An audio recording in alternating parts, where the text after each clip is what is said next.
Il existe une loi en vigueur dans l'univers qu'Helena Blavatsky a identifiée comme le principe d'affinité karmique, selon laquelle aucune conscience ne s'incarne dans un contexte familial par hasard, mais toutes sont attirées magnétiquement vers des constellations spécifiques d'âmes par résonance entre des modèles énergétiques établis par des actions et des choix dans des vies antérieures, créant des débits et des crédits qui doivent être équilibrés par des expériences spécifiques que seule une configuration familiale particulière peut fournir,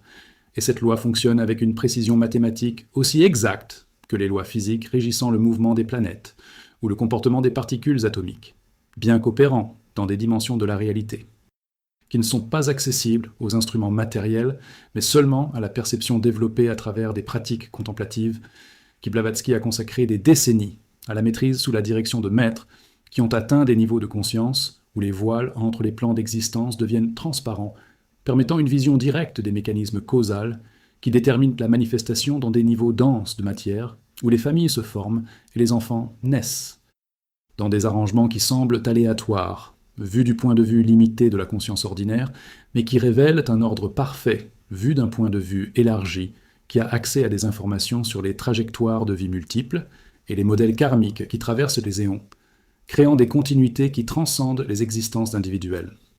Et la base de cette loi réside dans la reconnaissance que la conscience n'est pas un produit du corps, mais un principe qui précède la manifestation physique et qui utilise le corps comme un véhicule temporaire à travers lequel des expériences spécifiques peuvent être traitées à des fins de développement qui se poursuivent à travers de multiples incarnations, jusqu'à ce que certaines capacités soient développées et que certaines leçons soient intégrées, permettant une graduation vers des modes d'existence qui transcendent le besoin d'une forme matérielle dense. Et entre chaque incarnation, il y a une période où la conscience existe dans un état intermédiaire que Blavatsky décrit techniquement comme Kamaloka, suivi d'un Devachan où il y a une révision de la vie qui est terminée, et il y a assimilation des expériences qui ont été collectées, et formulation d'un plan pour la prochaine incarnation basé sur ce qui a été appris et ce qui reste à travailler. Et pendant cette phase de planification, la conscience qui se prépare à s'incarner a accès à une vue panoramique de son développement personnel à travers de multiples existences, révélant des fils de continuité qui relient des vies apparemment séparées, montrant comment certaines tendances persistent et comment certains modèles se répètent, créant des cercles qui doivent être brisés en faisant des choix différents dans des contextes similaires, jusqu'à ce qu'il y ait enfin une libération de la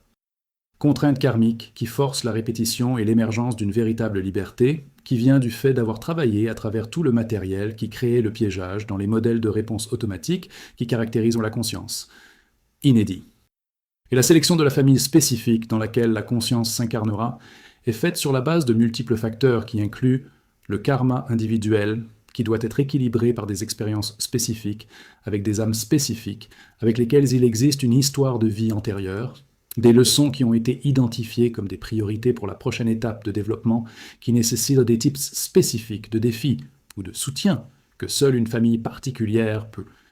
fournir, et la mission que la conscience a choisie pour l'incarnation qui peut nécessiter une préparation spécifique à travers des expériences d'enfance qui cultiveront les capacités nécessaires au travail, qui sera effectué à l'âge adulte. Et chacun de ces facteurs fonctionne selon son propre principe.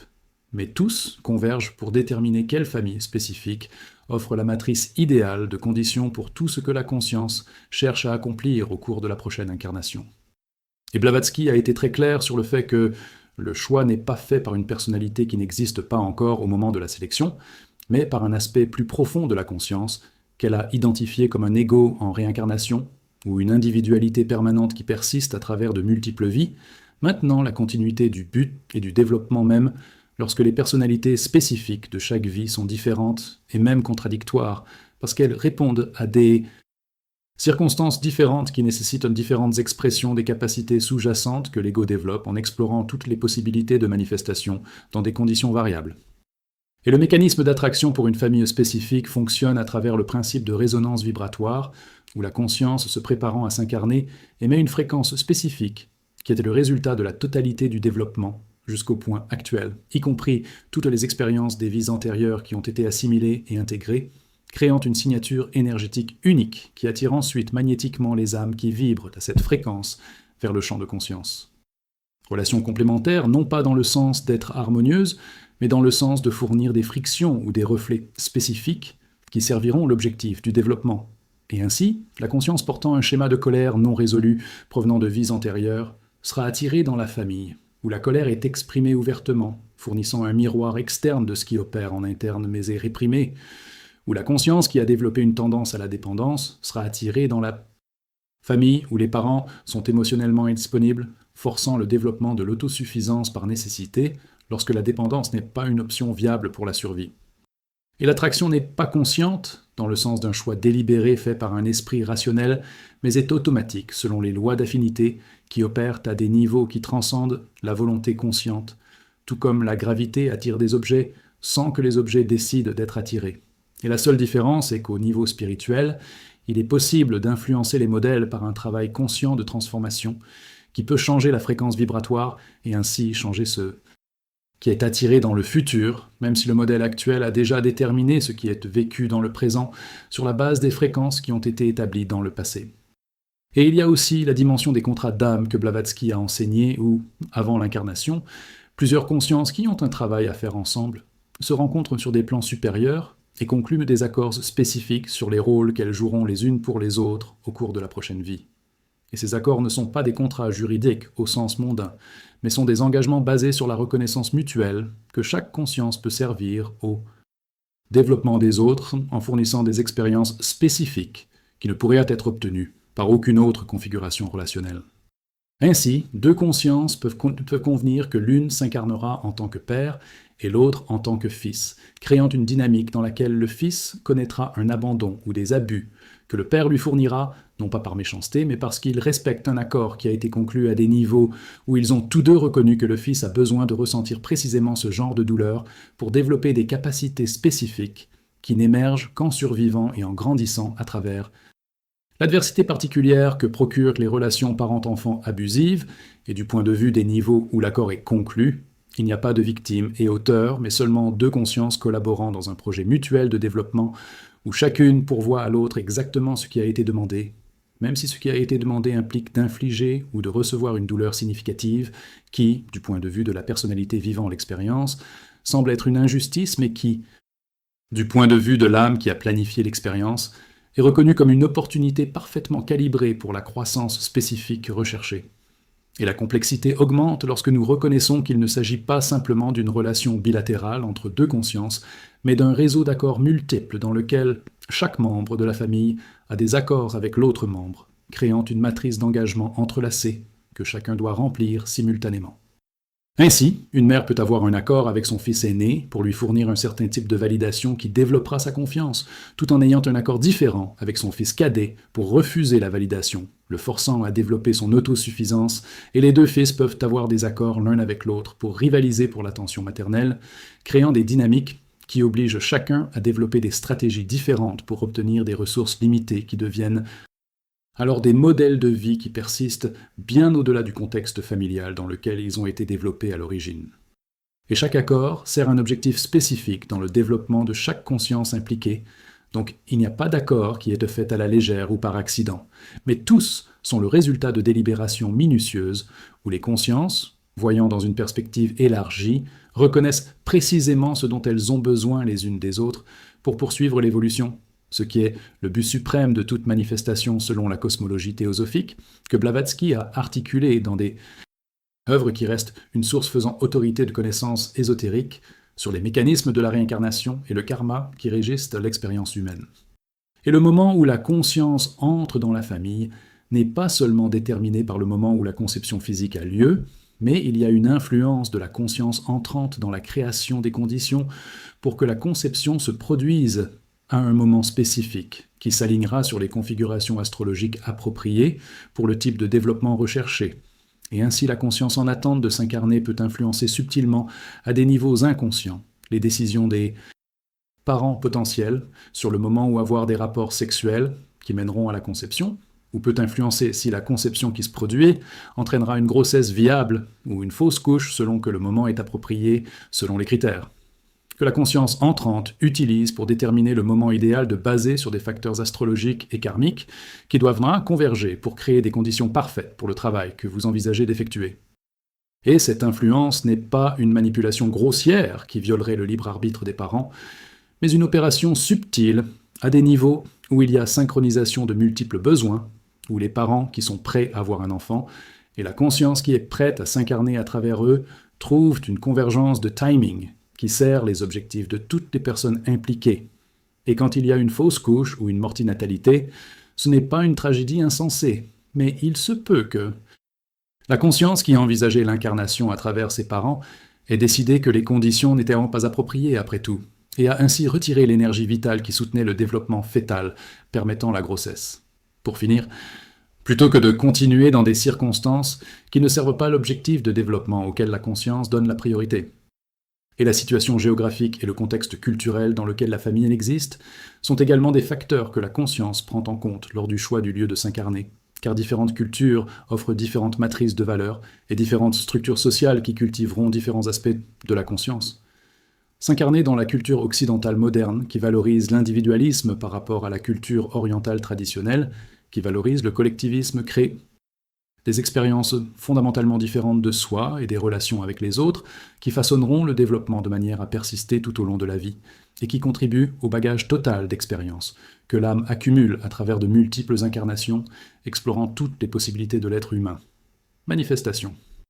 Et Blavatsky a enseigné qu'une âme véritablement avancée s'incarnera dans de multiples cultures au cours de différentes vies pour expérimenter le spectre complet des possibilités humaines, plutôt que de se limiter à une seule tradition culturelle qui fournirait une perspective partielle plutôt qu'une compréhension complète de la condition humaine, et que le cycle des réincarnations n'est complet que lorsque l'âme a expérimenté toutes les variations majeures de l'expérience humaine, y compris toutes les principales races, les deux sexes, toutes les classes sociales des plus privilégiés aux plus opprimés, et tous les types de configurations familiales, des plus saines aux plus dysfonctionnelles, créant une totalité d'expériences qui permet une véritable compréhension de toute la gamme de souffrances et de joies qui caractérisent l'existence manifestée. Et il y a aussi la prise en compte des modèles ancestraux, qui existent dans les lignées familiales où il y a un karma collectif qui a été accumulé par les actions des générations précédentes, créant des tendances qui persistent à travers les descendants jusqu'à ce qu'elles soient finalement dissoutes par le membre de la famille, effectuant le travail conscient de transformation du modèle, plutôt que de simplement le perpétuer inconsciemment. Et certaines consciences s'incarnent spécifiquement, avec pour mission de servir de transformateurs de lignées, où elles viennent avec suffisamment de force de vie antérieure pour enfin briser les modèles qui ont duré plusieurs générations, causant la souffrance de toute la famille. Et ces consciences font souvent l'expérience d'une version plus intense du modèle ancestral, précisément parce qu'elles sont là pour absorber et transformer toute la force du modèle, plutôt que de simplement expérimenter la version diluée que les membres précédents de la famille ont connue, et en effectuant un travail de guérison en profondeur plutôt que de simplement le supprimer ou l'éviter, elles créent la libération non seulement pour elles-mêmes, mais pour toute la lignée, y compris les générations futures qui n'auront pas à porter le fardeau du modèle qui a finalement été dissous par le travail des ancêtres, qui ont eu le courage de l'affronter complètement plutôt que de le transmettre comme l'ont fait les générations précédentes. Et la position spécifique qu'occupe la conscience dans la hiérarchie familiale, premier-né versus enfant du milieu versus cadet versus enfant unique, n'est pas déterminée par le hasard de l'ordre de naissance, mais est sélectionnée en fonction de la dynamique particulière que la position va créer, et qui servira à des leçons spécifiques que la conscience a identifiées comme priorité. Le premier-né reçoit généralement l'attention parentale exclusive au début, mais doit ensuite apprendre à partager lorsque les frères et sœurs naissent, créant ainsi des opportunités de développer la générosité et l'adaptabilité, ou, alternativement, peut développer du ressentiment et de la possessivité, en fonction de la façon dont la conscience choisit de répondre au défi de ne plus être. Le seul centre de l'attention parentale, l'enfant du milieu, se sent généralement invisible entre un frère ou une sœur plus âgé, qui a des privilèges en tant que premier-né, et un frère ou une sœur plus jeune qui reçoit une attention particulière du fait qu'il est bébé, créant un besoin de développer une identité indépendante qui ne dépend pas de la reconnaissance parentale, mais vient d'une source interne de validation. Le plus jeune est souvent gâté, mais n'est pas non plus pris au sérieux, créant un paradoxe où il y a de l'indulgence mais pas de respect, obligeant le développement de stratégies pour prouver sa compétence, lorsque d'autres supposent une incapacité en raison de leur jeunesse. Et chaque position propose un programme spécifique de leçons qui ne pourrait être apprise dans aucune autre position. Donc la position de sélection de la conscience choisit délibérément l'ensemble des expériences que cette position tend à créer, en reconnaissant que même s'il existe des variations individuelles basées sur les personnalités spécifiques des parents et des frères et sœurs, il existe également des modèles généraux, suffisamment prévisibles, pour que la conscience puisse anticiper les types de défis auxquels vous serez confrontés et jugés, s'ils sont appropriés pour le travail que vous avez l'intention de faire pendant l'incarnation. Et le genre physique, dans lequel la conscience s'incarne, est également un choix fait, en fonction des expériences qu'un genre particulier permettra ou empêchera dans une culture spécifique, à un moment historique spécifique. Parce que naître homme ou femme dans une culture qui traite les genres de manière radicalement différente crée des expériences même fondamentalement différentes, où les opportunités, les contraintes et les attentes sociales varient considérablement, influençant considérablement les aspects de la conscience qui seront cultivés en naviguant dans les limites et en profitant des opportunités qu'offre un genre particulier dans un contexte donné. Et Blavatsky était enthousiasmé par le fait que la conscience de l'essence n'était pas la même chose, mais qu'elle transcendait toutes les catégories physiques, en passant par un cycle complet de réincarnation de la conscience, en habituant des corps d'embauches généraux à plusieurs reprises, pour expérimenter complètement l'ensemble des possibilités qui se manifestaient, à travers de forma sexuada oferes, et qui se fixent sur l'identification permanentement avec l'habitude. Particulière est une erreur qui veut que le véhicule soit temporairement confondu avec le pilote que l'on utilise, parce qu'il est comme un homme qui peut diriger une voiture de tout ce qui est défini comme une personne qui a conscience de pouvoir habiter un corps quelconque. Genre sans corps, genre définissant ce qu'est la conscience par essence qui reste constante à travers toutes les variations de la forme qu'elle assume à travers différentes incarnations, explorant toutes les possibilités de manifestation manifestées. Et les caractéristiques spécifiques du corps physique que la conscience reçoit, y compris la génétique qui détermine l'apparence et les prédispositions à la maladie et aux capacités physiques, ne sont pas non plus aléatoires, mais sont acceptées comme un véhicule approprié pour un voyage spécifique qui a été planifié. Et donc, si le corps a une limitation physique comme un handicap congénital ou une prédisposition à une maladie chronique, ce n'est pas un cruel malheur de la génétique aléatoire, mais peut-être précisément un outil que la conscience a reconnu comme nécessaire pour développer des capacités spécifiques qui n'apparaissent que lorsqu'il y a une restriction physique forçant une compensation par le développement de ressources internes qui autrement resteraient dormantes s'il n'y avait pas besoin de les cultiver en devant surmonter les obstacles que présente le corps limité. Et Blavatsky considérait le corps non pas comme une prison qui emprisonne la conscience, mais comme un instrument que la conscience a choisi, ou au moins accepté comme étant adapté au type de travail qu'elle envisage d'accomplir, et comprendre que les limitations du corps sont des paramètres choisis dans lesquels le jeu de la vie sera joué, plutôt que des restrictions injustement imposées, transforme la relation avec la limitation d'une relation de ressentiment à l'acceptation, ou même à la gratitude, lorsqu'il y a une profonde reconnaissance que la limitation sert à un objectif plus grand de forcer un développement qui ne se produirait pas s'il n'y avait pas de pression spécifique qui crée une recherche motivante de limitation. Des solutions qui étendent les capacités au-delà de ce qui serait autrement nécessaire s'il n'y avait pas d'obstacles à surmonter. Et quant à la question de savoir pourquoi certaines consciences s'incarnent dans des familles aimantes et solidaires, tandis que d'autres s'incarnent dans des familles abusives et destructrices, Blavatsky soutiendrait qu'on ne peut y répondre par une simple logique de récompense et de punition basée sur le mérite, mais qu'il faut le comprendre en reconnaissant que différentes consciences, à différents stades de développement, ont besoin de différents types d'expériences pour poursuivre leur évolution. La conscience au premier stade de l'individualisation peut avoir besoin d'une famille stable qui offre une sécurité de base permettant les premiers pas de développement sans traumatisme excessif, qui pourrait fragmenter une structure psychique encore fragile, tandis qu'une conscience hautement développée, qui a traversé d'innombrables incarnations développant une formidable résilience, peut délibérément choisir une famille extrêmement difficile, sachant qu'elle a les ressources nécessaires non seulement pour survivre, mais aussi pour transformer l'expérience en sagesse, qui peut ensuite être utilisée au profit d'autres personnes aux prises avec des défis similaires. Ainsi, les difficultés familiales ne sont pas nécessairement une indication d'un karma négatif puni,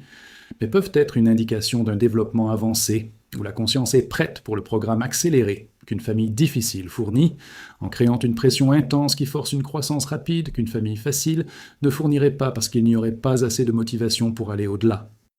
Zone de confort. Lorsque le confort est suffisamment satisfaisant pour qu'il n'y ait aucune impulsion pour poursuivre quelque chose de plus profond ou de plus significatif que le confort superficiel que la famille fonctionnelle peut fournir, sans nécessiter le dur travail de transformation qu'une famille dysfonctionnelle impose, en rendant la survie émotionnelle dépendante du développement de ressources qui autrement resteraient latentes. Et il est également reconnu que la famille n'est pas la seule source d'expériences formatrices, mais qu'elle est la première et la plus intense, parce qu'elle se produit pendant les années les plus impressionnables, lorsque les modèles fondamentaux de la façon dont une personne se rapporte au monde et aux autres sont établis par la répétition constante de dynamiques spécifiques dans une proximité forcée qui ne permet pas d'échapper aux adultes. Des filtres qui ont été établis dans l'enfance sur la base d'expériences avec les membres de la famille qui sont devenus des modèles à travers lesquels toutes les relations ultérieures sont inconsciemment interprétées. Et Blavatsky a enseigné qu'une grande partie du travail de développement spirituel à l'âge adulte consiste précisément à démanteler ces modèles qui ont été établis dans l'enfance à travers des expériences familiales qui ont créé des modèles de réponse automatiques appropriés aux contextes familiaux, mais qui ne servent pas bien dans les différents contextes que présente la vie adulte, et que la mise en œuvre de la programmation familiale nécessite un travail conscient, d'observation des modèles, sans s'identifier à eux, leur permettant d'être considérés comme un conditionnement qui était utile à un moment donné, mais qui peut maintenant être libéré plutôt que porté, comme s'il s'agissait d'une identité permanente qui doit être maintenue tout au long de tout changement. Circonstance. Et le résumé de tous les principes qui ont été articulés est que la naissance dans une famille spécifique n'est pas un accident de conception aléatoire ou un caprice d'un destin aveugle, mais est le résultat de la convergence de multiples forces opérant selon des lois précises qui incluent le karma individuel de la conscience entrante, qui doit être équilibré par des expériences spécifiques avec des âmes spécifiques, des contrats qui ont été conclus entre les consciences des plans supérieurs sur les rôles qu'elles joueront les unes pour les autres, des leçons qui ont été identifiées comme des priorités pour la prochaine étape de développement qui nécessitent des types spécifiques de défis ou de soutien, la mission que la conscience a. Choisie qui nécessite une préparation spécifique à travers les expériences de l'enfance, les modèles ancestraux qui doivent être travaillés ou transformés, et les considérations astrologiques, géographiques et culturelles qui doivent toutes s'aligner pour créer une matrice idéale de conditions pour tout ce que la conscience cherche à accomplir à travers une incarnation particulière.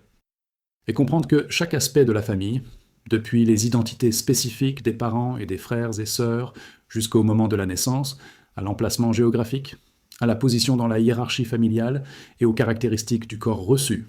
a été déterminé par un processus qui impliquait un examen attentif de multiples facteurs par la conscience entrante dans un état de préincarnation, transforme complètement la relation émotionnelle avec l'expérience familiale de victimization,